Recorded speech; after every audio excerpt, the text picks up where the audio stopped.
श्री गुरुदेव दत्त. श्रीपादराजम शरणं प्रपद्ये. श्रीपाद श्रीवल्लभ चरित्रामृत अध्याय 2, पान क्रमांक 7. श्री सिद्ध योगींद्र पुढे म्हणाले, अरे बाबा, सृष्टीमधील प्रत्येक वस्तूमध्ये स्पंदन होत असते. भिन्न भिन्न प्रकारच्या स्पंदनामुळे व्यक्तीमध्ये आकर्षण तर काहीमध्ये विकर्षण होते. पुण्यकर्म, उत्तम आचार आणि विचारांनी स्थूल, सूक्ष्म आणि कारण देहात पुण्यरूपी प्रकंपन होते. पापकर्माने पापरूपी प्रकंपन होते. मनुष्याच्या पुण्याईने पुण्यशील व्यक्तींचा संग अर्थात सत्संगाची प्राप्ती होते. पुण्यस्थलांचे दर्शन घडते. पुण्यकर्मात आसक्ती वाढून पुण्यात वृद्धी होत जाते व पापांचा नाश होतो. या सर्वांचे फलस्वरूप म्हणून श्री दत्तप्रभूवर भक्ती जडते. इथे आपल्याला अभ्यास करण्यासारखं खूप काही आहे. टप्प्याटप्प्याने पुढे जाऊया. कदाचित एका ऑडिओमध्ये पूर्ण होणार नाही, 2 ऑडिओ पण असू शकतील. सृष्टीमधील प्रत्येक वस्तूमध्ये स्पंदन होत असते. सृष्टी निर्माण करणारा किंवा ज्याच्यापासून निर्माण झाली तो स्रष्टा.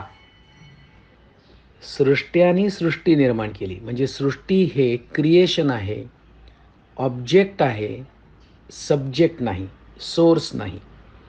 मग असं मूळ त्या निर्मात्यामुळे जे निर्माण झालं आहे त्यातील प्रत्येक वस्तूमध्ये स्पंदन होत असते. मग त्याने काय काय निर्माण केलं आहे? सजीव, निर्जीव, वनस्पती, पशुपक्षी, पंचमहाभूत,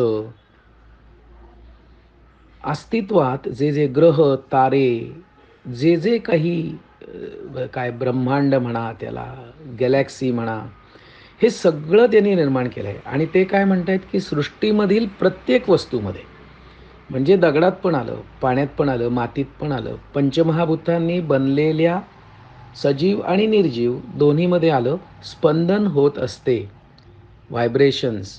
आणि हेच विज्ञान सांगत आहे की कुठलाही पदार्थ घ्या, त्याचं विघटन करत जा, अणुरेणूंपर्यंत जा, तुम्हाला तिथे स्पंदन होत असते हे आढळेल. भिन्न भिन्न प्रकारच्या स्पंदनामुळे व्यक्तीमध्ये आकर्षण तर काहीमध्ये विकर्षण होते.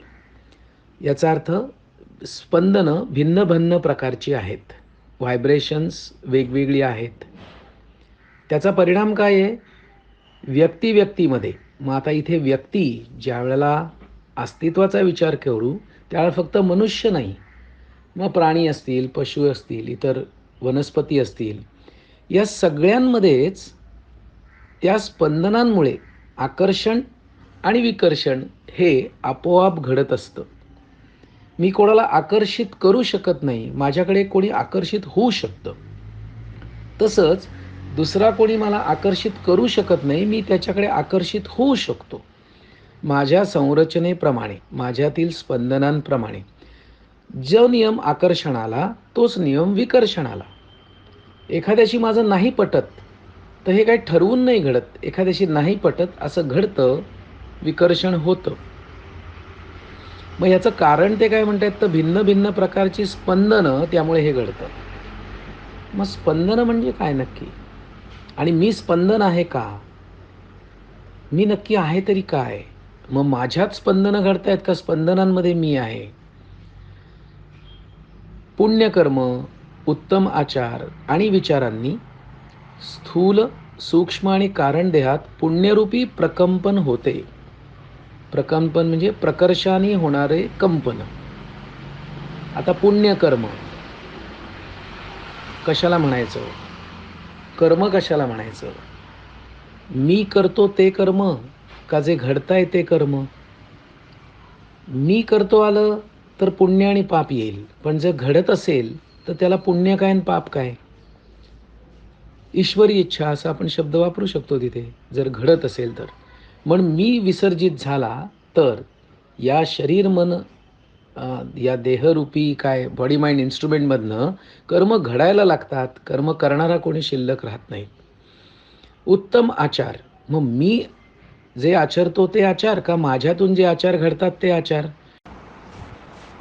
ऑडिओ क्रमांक 8चा पुढचा भाग. मी करतो ते आचार का माझ्यातून घडतात ते आचार? जर मी आचरण करत असेल तर त्याच्यात उत्तम, अधम, नीच असू शकेल. पण आचरण जर घडत असेल म्हणजेच ते आंतरिक तृप्तीची अभिव्यक्ती असेल, मग ते कर्म असो अगर आचार असोत, तर त्याच्यात चांगलं वाईट, उच्च नीच असं कसं असेल? ते अस्तित्वगत असेल का? आणि मग उत्तम विचार, मी विचार करणारा म्हणून जर कोणी असेल तर मीच्या संदर्भात चांगलं वाईट असू शकतं. पण माझ्यातून विचार घडत असतील, विचार प्रसवत असतील, विचार येत असतील, तर त्याला चांगलं वाईट कसं म्हणणार? एकदा जाणीव समष्टीभूत झाली आणि व्यष्टी संपलं, व्यष्टी अस्तित्व संपलं, तर जे घडेल ते पुण्यच असेल. जे घडेल ते जो आचार होईल तो उत्तमच असेल. आणि जे विचार येतील ते व्यक्तीचे नसल्यामुळे, अस्तित्वाचे असल्यामुळे त्यांना विचार तरी म्हणायचं का? असाही प्रश्न निर्माण होऊ शकतो. आणि मग इथे काय म्हटलं आहे? पुण्यकर्म, उत्तम आचार आणि विचारांनी स्थूल, सूक्ष्म आणि कारण देहात पुण्यरूपी प्रकंपन होते. मग आता स्थूल देह म्हणजे काय? सूक्ष्म देह म्हणजे काय? आणि कारण देह म्हणजे काय? तर स्थूल देह त्याला आपण फिजिकल बॉडी, अन्नमय कोश योगाच्या भाषेत म्हणू शकतो. हार्डवेअर म्हणू शकतो कॉम्प्युटरच्या भाषेत. ज्याच्यात हाडं आहेत, मांस आहे, रक्त आहे, वेगवेगळ्या ग्रंथी आहेत, वेगवेगळ्या संस्था आहेत. असं सगळ्यांनी जे बनलं आहे तो अन्नमय कोश. मग अन्नमय कोश चालतो कशामुळे? तर प्राणमय कोशामुळे. त्याच्यात प्राण नसेल तर तो चालणार कसा? मग सूक्ष्म देह कशाला म्हणायचा? तर पुढचे जे कोश आहेत अन्नमय कोशानंतर, म्हणजे आपल्याला वाटतं मी एक देह आहे, पण प्रत्यक्ष 5 शरीर आहेत. अन्नमय कोश, प्राणमय कोश, मनोमय कोश, विज्ञानमय कोश आणि आनंदमय कोश. मग ज्याला सर्वसाधारणपणे मृत्यू म्हणतात तो काय आहे? तर अन्नमय कोश आणि प्राणमय कोश यांच्यातला संबंध संपला की तो गतप्राण झाला आपण म्हणतो. आता त्यात प्राण राहिला नाही. हा मृत्यू प्रत्येकाला येतोच. पण दुसरा मृत्यू जो आहे म्हणजेच मनोमय कोश, आनंदमय कोश, विज्ञानमय कोश, ज्याच्यामध्ये इच्छा, आकांक्षा, वासना, हे करायचं आहे, ते मिळवायचं आहे, ह्याचं जे भेंडोळ आहे, ज्याला सूक्ष्म शरीर, लिंगदेह, ॲस्ट्रल बॉडी अशी नावं देण्यात आलेली आहेत, त्याचा मृत्यू जर झाला तर त्याला महामृत्यू, मोक्ष, निर्वाण असे शब्द वापरले.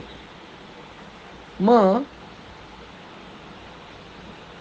अशा परिस्थितीमध्ये सूक्ष्म देह कशाला म्हणायचं आणि मग कारण देह कशाला म्हणायचं? स्थूल आणि सूक्ष्म देहांचा आपण एक विचार करू शकतो. आता कारण देह, तर ज्याच्यातून हे उत्पन्न झालं त्याला कारण देह म्हणायचा का? असाही विचार करता येईल. मग कशातून उत्पन्न झालं असाही विचार करता येईल. आणि मग ते काय म्हणतायत की पुण्यकर्म, उत्तम आचार आणि विचारांनी स्थूल, सूक्ष्म आणि कारण देहात पुण्यरूपी प्रकंपन होते. पुण्यरूपी म्हणजे काय आणि प्रकंपन म्हणजे काय? प्रकंपन म्हणजे आपण पाहिलं, पण पुण्यरूपी प्रकंपन ह्या 3 देहात होत आहे. म्हणजे स्थूल शरीरात, सूक्ष्म शरीरात आणि कारण शरीरात. आणि पुढे काय म्हणतायत? पापकर्माने पापरूपी प्रकंपन होते. मग पुण्य आणि पाप ह्या 2 संकल्पना मुळात जर मी किंवा अहंकाराशी निगडीत असतील तर अहंकारातून केलेलं जाणं कुठलंही कृत्य ते पुण्य किंवा पाप असू शकतं. पण अहंकाररहित अवस्थेमध्ये जे घडतं ते पुण्य किंवा पाप असेल का? मग पुण्यकर्म, उत्तम आचार किंवा पापकर्म, वाईट आचार यामुळे पुण्यरूपी प्रकंपन आणि पापरूपी प्रकंपन निर्माण होणं, हे जे विज्ञान आहे, कॉज इफेक्ट रिलेशनशिप आहे, कार्यकारण भाव आहे, याच्यात तो जीवात्मा बद्ध राहील का? का तो याच्या पलीकडे गेलेला असेल की जिथे पाप आणि पुण्य काहीच नाही आहे? मग ती जी प्रकंपनं असतील त्याला काय म्हणणार? शुद्ध प्रकंपन म्हणायचं की ज्याला पाप आणि पुण्य दोन्ही शब्द नाही वापरता येत. पुढे असं म्हटलं आहे, मनुष्याच्या पुण्याईने पुण्यशील व्यक्तींचा संग अर्थात सत्संगाची प्राप्ती होते. पुण्यस्थळांचे दर्शन घडते. पुण्यकर्मात आसक्ती वाढून पुण्याची वृद्धी होत जाते व पापांचा नाश होतो. म्हणजे काय नक्की? मनुष्याच्या पुण्याईने पुण्यशील व्यक्तींचा संग अर्थात सत्संगाची प्राप्ती होते. सत्संग कशाला म्हणायचं आणि पुण्यशील व्यक्ती कोणाला म्हणायचं? अहंकारात जगणाऱ्याला पुण्यशील म्हणायचं का नोबडीनेस की मी कुणीही नाही आहे अहंकार रहित अवस्थेत जगणाऱ्याला पुण्यशील म्हणायचं? हा विचार आपण करू शकतो. मग जो अहंकार रहित स्थितीत जगतोय उदाहरणार्थ संत, तर असा संतांचा संघ म्हणजे सत्संग का? त्याची प्राप्ती होते का? म्हणजे मी जर नोबडीनेसमध्ये जगायला शिकलो, अहंकार रहित स्थितीत जगायला शिकतो, तर मला सत्संगाची प्राप्ती होते असा अर्थ होतोय का याचा? म्हणजे मला सत्संगाची प्राप्ती होईल की नाही हे कोणावर अवलंबून आहे? आता पुढे काय म्हटलं आहे? पुण्याची वृद्धी होत जाते आणि आणखीन एक म्हटलं आहे पुण्यस्थळांचे दर्शन घडते.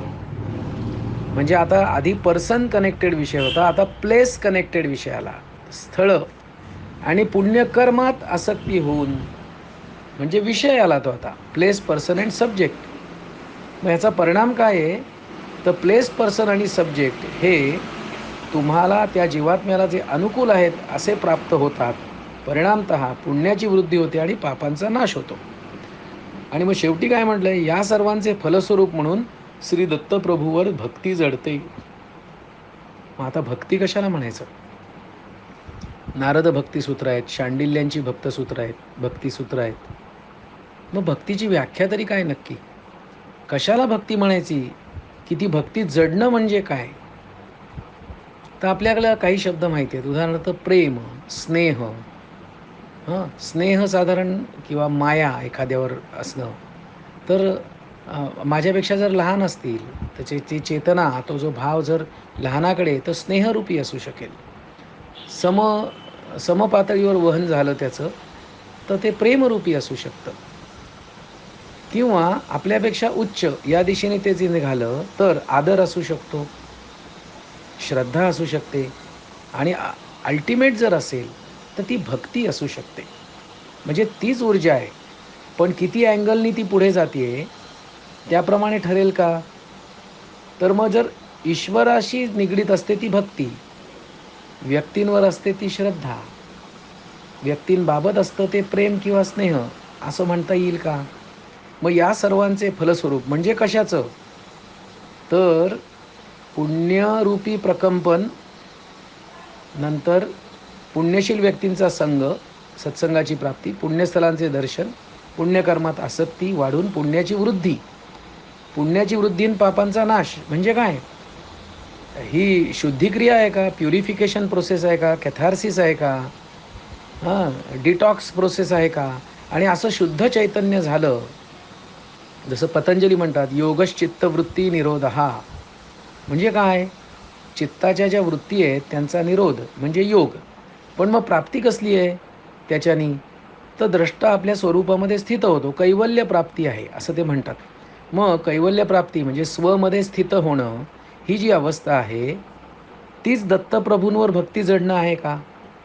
आत्मस्थिती, आत्मज्ञान या स्थितीत पोचणं, राहणं हीच भक्ती का? असाही विचार याबद्दल आपण करू शकतो. तूर्त हा 8वा ऑडिओ पूर्ण झाला आहे असं गृहीत धरूया. धन्यवाद. श्रीपाद श्रीवल्लभ चरित्रामृताचं पान नंबर 7 वरचं आत्ता आपण वाचन करत होतो. श्रीपादराजम शरणं प्रपद्ये.